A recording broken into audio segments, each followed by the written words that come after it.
Hey everyone, welcome back to Vital Creations. In this video, I'll walk you through how to create a Kindle Vella account so you can start publishing serialized stories on Amazon. Let's get started.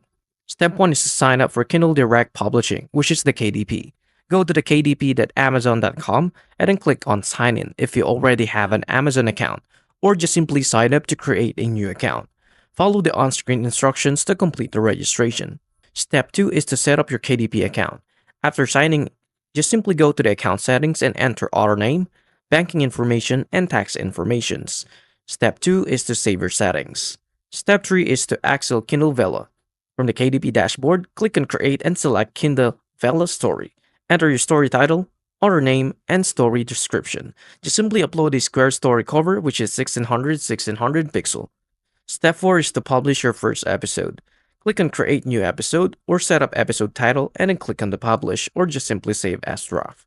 Step 5 is to finalizing and publishing. Your first 3 episodes are free for readers. Set token pricing for later episodes. Click Publish and wait for Amazon's review. That's it. Now you're ready to publish your stories on Kindle Vella and reach a new readers. I really hope this helped. If it did, please like and subscribe and I'll see you into the next one. Thank you for watching.